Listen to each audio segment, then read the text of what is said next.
थोड़े से बड़े भगवान अब हुए हैं। आज नंद भवन से बाहर खेलने जाने लगे। उसी समय आज कन्हैया ने छोटे छोटे कई गोप सखाओं को सबको बुलाया। एक जगह कन्हैया बैठे हैं और यहाँ बैठे बैठे कन्हैया ने सबसे, एक दुबला पतला सा मित्र है भगवान का, उससे कहा भैया तुझे माखन नहीं मिलता खाने को? इसने कहा माखन कहाँ से मिलेगा, तेरे घर में तो 9 लाख गाय, हमारे यहाँ तो 2-4 गाय हैं, वो भी मैया बनाती है और मथुरा के बाजार में बेच आती है, कहाँ से खाने को मिलेगा? कन्हैया बोले ये तो गलत बात है, गायों की सेवा करें हम सब ग्वाला और माखन मिश्री खाएं मथुरा के लाला, ये तो गलत बात है ना, हम सबको पहले मिलना चाहिए। एक ने कहा कन्हैया तेरे कहने से थोड़ी होगा, मैया थोड़ी मानने वाली है जो हमें दे देगी। कन्हैया बोले जब ना माने तो हम छीन के ले लें, फिर चुरा के ले लें। एक काम करेंगे, अब सभी घरों में माखन चुरा चुरा के खाएंगे। कन्हैया ने जब कहा तो एक सखा बोला चोरी करनी कोई अच्छी बात हो, तू हमें चोरी जैसी बात सिखावे, पिटाई और पड़ेगी। कन्हैया ने कहा कोई सोना चांदी थोड़ी चुरा रहे हैं, हम तो माखन चुरा रहे हैं, खाने की चीज की कोई चोरी ना हो गई। सो सारे सखा तैयार हो गए। अच्छा कन्हैया एक बात बता, चोरी हो कैसे, कैसे करी जाए? कन्हैया बोले लो ये भी हम ही सिखाएं। तो एक सखा बोला, जो छोटा सा सखा है भगवान का, वो बोला क्यों हमारे बाप दादा का चोरी करत आ रहे थे, जो हमें पता हो चोरी कैसे हो, ये तो तू ही सिखा रहा है। कन्हैया ने कहा तो एक काम करो, अपने अपने घर में जाकर एक बार माखन चुराने का एक प्रैक्टिस कर लो। अपने घर में यदि हमने चुरा लिया और पकड़े नहीं गए तो हम बढ़िया चोर, और अपने घर में ही पकड़ गए तो चोरी के लिए फिर पूरा अभ्यास करना पड़ेगा। सूत जी महाराज दर्शन करा रहे हैं। आज कन्हैया ने सब छोटे छोटे सखाओं को तैयार कर लिया, अपने अपने घरों में माखन चुराओ, कल फिर यहीं मिलेंगे। सब आए, अपने अपने घर में सबने प्रयास किया। दूसरे दिन सब आए, कन्हैया पहले से बैठे। सब आए तो कोई गाल पर हाथ रखता हुआ गाल मलता चला रहा है, कोई हाथ मलता चला रहा है। कन्हैया बोले क्या बात हुई? सखाओं ने झुंझलाते हुए कहा ऐसा ऐसा काम बतावे, चोरी जैसो काम, मैया ने वो पिटाई लगाई है, हम तो ना चोरी कर पाए। सो कन्हैया मुस्कुराए, लो अपने घरों में भी माखन नहीं चुरा पाए, हमें देखो हमने तो अपने घर में माखन चुराया और मैया को पता नहीं चली, बिल्कुल भी मैया को तो पता ही नहीं लगा। सारे ब्रज के सखाओं ने कहा तो ठीक है एक काम कर लेते हैं, हम जो बाल गोपाल चौर विद्या प्रचार मंडल बना लें, उसके अध्यक्ष आपको बना देते हैं, जो पकड़ा नहीं गया वो अध्यक्ष, और ये अध्यक्ष ही अभी 1-1.5 साल 2 साल के। सूत जी दर्शन करा रहे हैं, सबने बड़ा सुंदर भाव से भगवान के साथ मिलकर के आज माखन चोरी की लीला की। ये अच्छा देखो, जिसके घर में चोरी करने जाना है उसके घर की पूरी जानकारी कहाँ से मिलती है? उसी का बेटा शामिल है इसमें, तो उसी से पूछ लेते हैं, बता तेरी मैया कब कहाँ क्या करती है, कब जाती है बाहर घर से, तो वो पूरी बता देता है। सुबह 9 बजे यमुना जी जाती है जल भरने के लिए, फिर 12 बजे तक आती है। तो कन्हैया बोले ठीक है कल तेरे ही घर चलेंगे, और महाराज ये निर्णय हो जाए कि किसके घर जाना है, फिर उसके घर पहुंचते हैं। एक घर में, 2 घर में, 4 घर में, पूरे ब्रज में आज हल्ला हो गया कि नंद का छोरा माखन की चोरी करता है। गोपियों ने अपनी अपनी मटकी ऊंचा रखना शुरू कर दिया। अब देखो भाव 2 है, एक तो जब माखन बनाते हैं ना, जब दूध जमाते हैं, दही बनता है, फिर बिलोती है, मक्खन निकालती हैं, तो मन में क्या भाव है, आज मेरा माखन सबसे मीठा बने ताकि कन्हैया आकर के मेरे ही घर में प्रसाद पाए, मेरे ही माखन का भोग लगाए। ये तो भीतर की बात है। और बाहर से ये दिखाते हैं कि ये बड़ा उद्दंडता करता है, तो बड़ी दूर ऊंचाई पर मटकी टांग देती। कन्हैया आए, 2, 4, 10 सखाओं को साथ लेकर, पर जिसकी हाइट बड़ी है, ऊंची है, उसको नीचे लगाया, उसके ऊपर उनसे छोटे वालों को, उसके ऊपर उनसे छोटे बालों को, और उसके ऊपर सबसे छोटे सरदार अध्यक्ष जी चढ़े और मटकी हाथ में आई तो भगवान ने मटकी में से माखन निकाला। और जैसे ही माखन निकाला तो देखो व्यवस्था कितनी बढ़िया है। पहले खुद नहीं खाते, पहले उस माखन को नीचे वालों को देते हैं, वो अपने से नीचे वालों को, फिर वो जो सबसे नीचे खड़ा है उस तक पहुंचता है। पहले वो खाता है, वो खा के सारे लोगों का पेट भर जाए, वो कहते कन्हैया अब नहीं चाहिए, तो फिर दूसरे नंबर वालों का, फिर तीसरे नंबर का, सब कहते हैं अब तो हमारा पेट भर गया। तो अब भगवान खाना प्रारंभ करते हैं, अब कन्हैया माखन खाते हैं। सिस्टम यही होना चाहिए महाराज, लेकिन आजकल सब गड़बड़ है। आजकल ऊपर वाला ज्यादा खाता है ना। कन्हैया ये दिखाते हैं कि नहीं, पहले सबसे नीचे जो है पहले उसको मिलना चाहिए, उसके बाद उसके सेकंड नंबर पर जो है उसको, फिर थर्ड नंबर पर जो है उसको, उसके बाद कुछ बचे तो ऊपर वाला भी पेट भरे, वो भी भूखा ना रहे। ये भगवान की व्यवस्था है। पर इंसान की व्यवस्था ऐसी है महाराज कि आज सबसे ऊपर वाला सबसे ज्यादा खाता है, उसका पेट भर जाए तो नीचे वालों को मिल जाए, बाकी मिलने वाला नहीं, है ना। सूत जी दर्शन करा रहे हैं आज।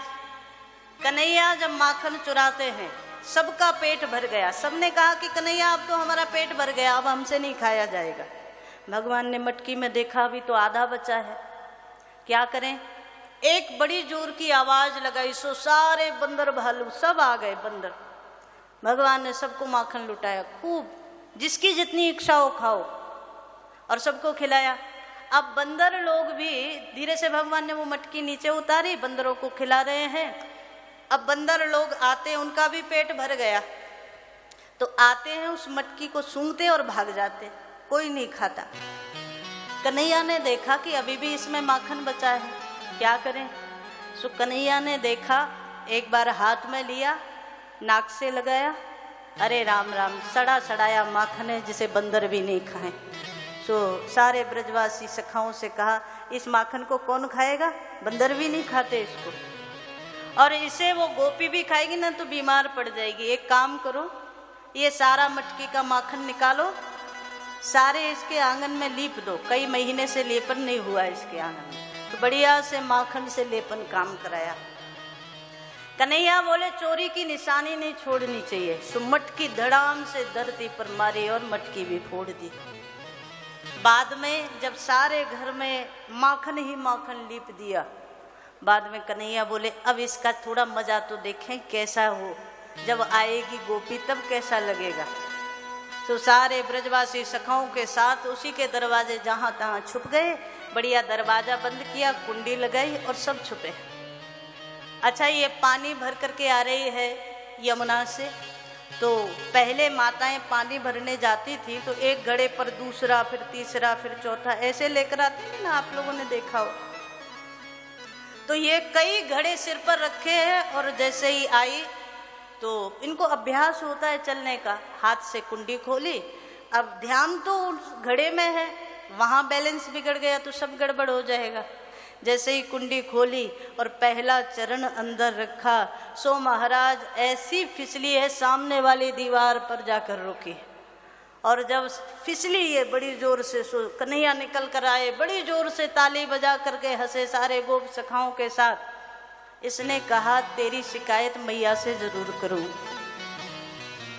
सारी सखियों के घर में जाकर सारे ब्रजमंडल में कन्हैया चोरी करते हैं।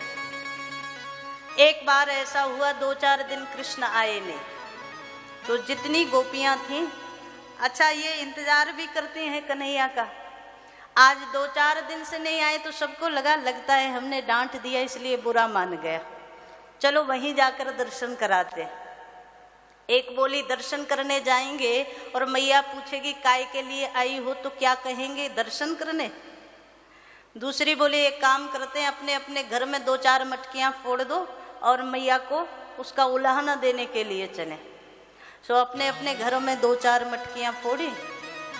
बूढ़ी बूढ़ी सासों ने कहा कि ये मटकी किसने फोड़ी। बहुओं ने कहा एक ही तो है मटकी फोड़ने वाला, और कौन। अच्छा हम समझ गए वो नंद का छोरा आया था क्या। अरे मैं जाऊंगी यशोदा को कहूंगी तो बात ज्यादा बढ़ जाएगी। सारी बहुओं से सास बोली तुम जाओ यशोदा को जाकर शिकायत करके आओ, वो हमारे घर में आके मटकी फोड़ता है। सारी बहुएं चाहती यही थी कि हमें दर्शन का मौका मिल जाए। आज हजारों की संख्या में गोपियां आई नंद भवन में, और नंद भवन में मैया से शिकायत कर रही हैं। सुखदेव जी परीक्षित जी को सुना रहे हैं श्रीमद् भागवत में। परीक्षित, एक क्षण के लिए इस दृश्य का दर्शन करो। मैया के सामने सब गोपियां आई तो मैया ने पूछा क्यों एक साथ इतनी सारी गोपियां, क्या बात हो गई? आज तो कोई उत्सव भी नहीं है, कोई त्योहार नहीं, सब कैसे चले आए? एक गोपी बोली हम तेरे लाला के गीत गाए के लिए नहीं आए, हम उसकी शिकायत लेके आए, और तू अपने लाला को बाहर निकाल पहले। हम कोई ऐसे नहीं कि पीठ पीछे कोई चुगली करके जाए, हम तो उसके मुंह पर बोल कर जाएंगे। अब सबके मन में भाव क्या है, ये बाहर आए तो इनका दर्शन भी हो जाए, हमें जिसके लिए आए हैं। मैया ने कन्हैया को आवाज लगाई, कन्हैया बाहर आइयो जरा। कन्हैया बाहर आए, सूत जी दर्शन करा रहे हैं। आज देखा 100-200 गोपियां खड़ी हैं आंगन में। सो कन्हैया को लग गया आज तो पिटाई पक्की है, चाहे कुछ हो जाए, मैया छोड़ने वाली तो है नहीं। आकर के बड़ा भोला सा चेहरा बना करके खड़े हो गए। गोपियों ने कहा मैया देख तेरे बगल में कितने मासूम से बन के खड़े हो जाएंगे, और हमारे घर में जाए ना तो महाराज ऐसी ऐसी शैतानी करें, ऐसे ऐसे काम करें। मैया बोली क्या कर दियो? सो एक गोपी बोली वत्सान मुंचन क्वचिद असमय। मैया मेरे घर में जाते हैं, मेरे बछड़ों को खोल करके चले जाते हैं। मैया बोली तो तेरे काम में ही तो सहयोग करे ये, जब तू दूध दुहने जाती होगी तो तेरे बछड़ों को खोल देते होंगे तेरे गौशाला में जाकर।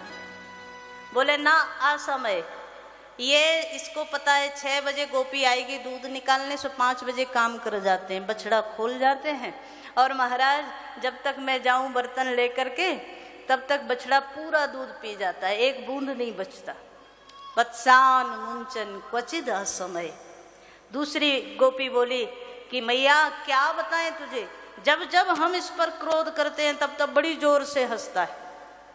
क्रोश संजात हास, जब हम क्रोध करते हैं हंसने लगता है, और इसका हंसता हुआ चेहरा देखते हैं तो हमारा सारा क्रोध ही गायब हो जाता है। एक गोपी बोली मैया स्तेयम स्वाद वत्यथ दधी पया, हमारे घर में आकर के माखन की चोरी करता है, और बीच बीच में कन्हैया को देखती जा रही है। कन्हैया जब मैया गोपियों से बात करने लगे ना तो कन्हैया धीरे से कहते हैं कल तेरे ही घर आएंगे तब बताएंगे तुझे, हमारी शिकायत करने आई है ना, कल देखेंगे। और जैसे ही मैया देखती है सो बढ़िया बोला सा मुंह बना करके मैया मुझे तो यही ना है पता कि जा गोपी को घर कौन सी गली में, आज तक देखो ही ना। मैया बोले कि क्या चोरी करता है? गोपी ने कहा कि दधी पया, कभी दूध की, कभी दही की, कभी माखन की चोरी करता है। मैया बड़ी जोर से हंसी, अरे इसके घर में कोई दूध दही माखन की कमी थोड़ी है, ऐसा होगा कभी इसको भूख लगी होगी सो खा लिया होगा, तू इसे राजी से ही खिला दिया कर, ये चोरी नहीं करेगा। एक गोपी बोली मैया इसके लक्षण तुझे पता ना है, जब जब हम इसे गोद में बिठाएं बढ़िया माखन ला करके दे, कन्हैया माखन खा ले, अपने हाथ से खिलाएं, सो टेढ़ा सा मुंह करके कहता है मुझे तो चोरी कोई भावे, राजी राजी को ना भावे, जो चोरी के में स्वाद है वो इसमें नहीं। मैया जब जब हम राजी से खिलाएं सुखाता नहीं है। और एक दिन तो एक गोपी बोली मैंने आवाज लगाई, मेरे दरवाजे से जा रहा था, मैंने आवाज लगाई कन्हैया इधर आ माखन खा ले, तो मेरी ओर देखकर बोले काय भिख मंगा समझ रखो का, मेरे घर में 9 लाख गईयां, अपने घर में जाकर खाओ। बोले अच्छा इतने बड़े बाप का बेटा है तो हमारे घर में चोरी क्यों करे? सो मुस्कुरा करके बोले चोरी की बात अलग है, वो माखन का जो स्वाद है ना वो राजी वाले में ना आवे।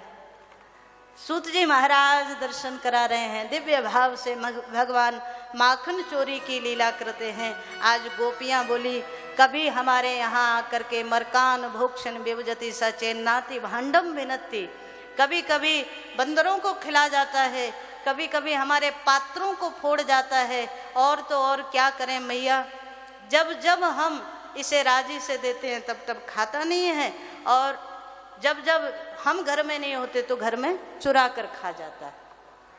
मैया ने सब गोपियों के सामने कन्हैया को समझाते हुए, डांटते हुए कहा, कन्हैया ये चोरी की आदत अच्छी नहीं है। अरे तेरे बाबा नंद का बड़ा नाम है, सब लोग उनका नाम खराब हो रहा है, ऐसा काम नहीं करना चाहिए। समझा रही है।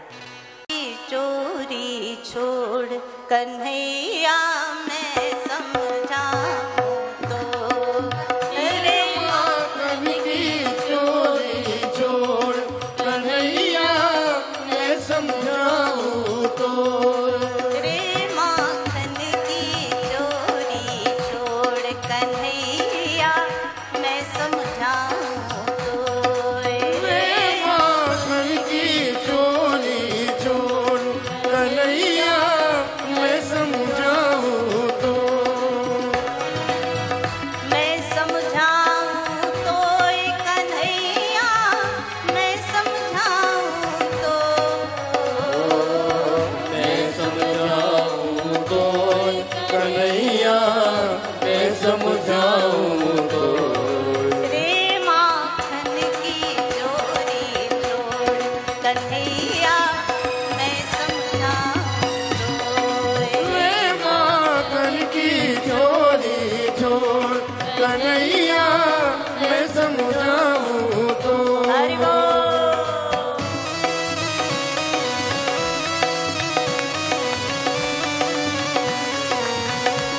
बोल माखन चोर भगवान की जय हो।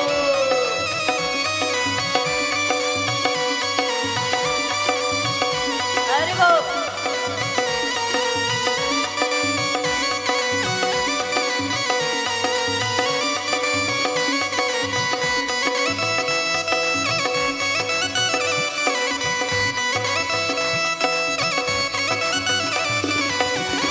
हरि बोल।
बरसाने पे आई सगाई।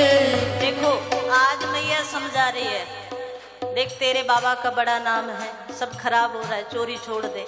फिर कन्हैया नहीं माने तो दूसरी बात कही, राधा रानी के यहाँ से सगाई आई है, बरसाने से सगाई आई है। अगर वहाँ बिटिया वालों को पता चल जाए कि लड़का क्या करता है, बोले चोरी करता है, तो सगाई तो पहले टूटी। तो मैया समझा रही है कि देख तेरी सगाई आई है, थोड़ा समझदार हो जा।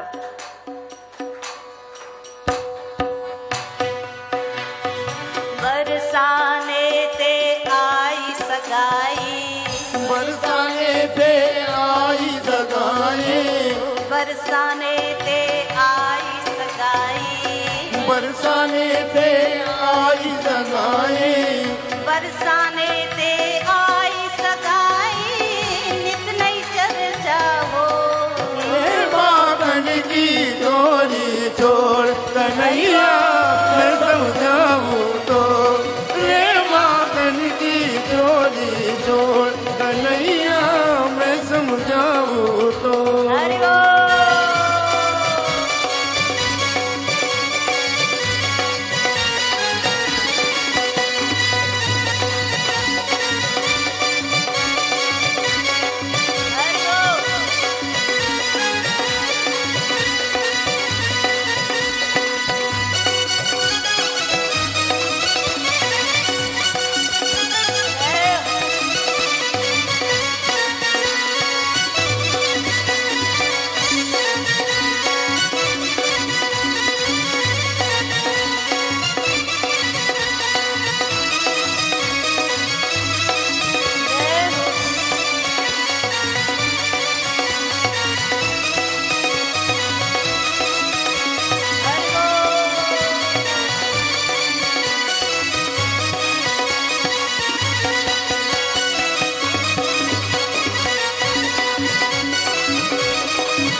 बड़े घरन की राधा प्यारी, बड़े घरन की राधा प्यारी। बड़े घरन की राधा प्यारी, बड़े घरन की राधा प्यारी। बड़े घरन की राधा प्यारी, नहीं बनेगी तो रे बागन की चोरी छोड़ कन्हैया मैं समझाऊं तो, रे बागन की चोरी छोड़ कन्हैया मैं समझाऊं तो।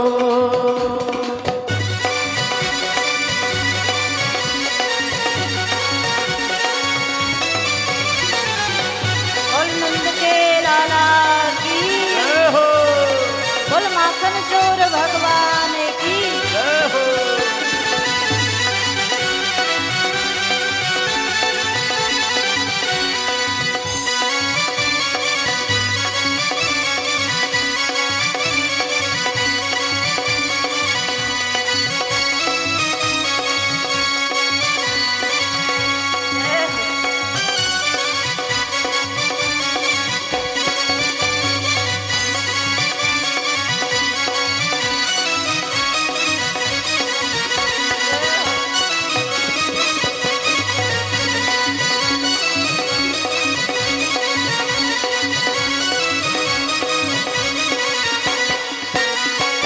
चोरी की मोहे चाट पड़ी है, चोरी की मोह चाट पड़ी है।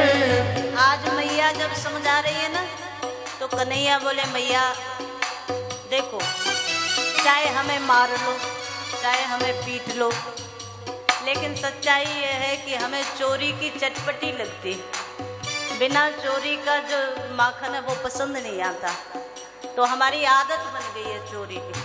तो मैया को कह रहे हैं क्या करें, मजबूर हैं। जैसे ही हम गोपियों के दरवाजे से निकलते हैं, सोई हमें चोरी की याद आती।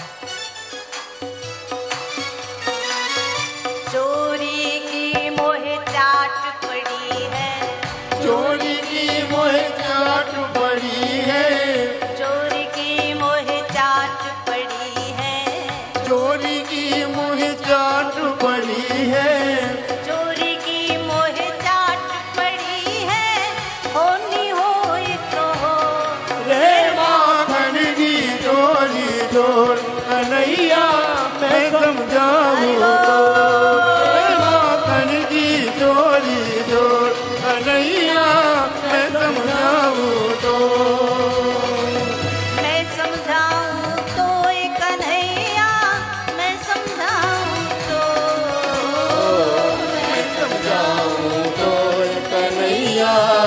मैं समझाऊं तो। रे माखन की चोरी छोड़ कन्हैया मैं समझाऊं तो। रे माखन की चोरी छोड़ कन्हैया मैं समझाऊं तो।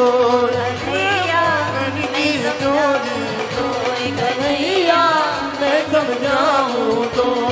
रे माँ मैं समझाऊं तो। कन्हैया मैं समझाऊं तो। कन्हैया मैं समझाऊं तो।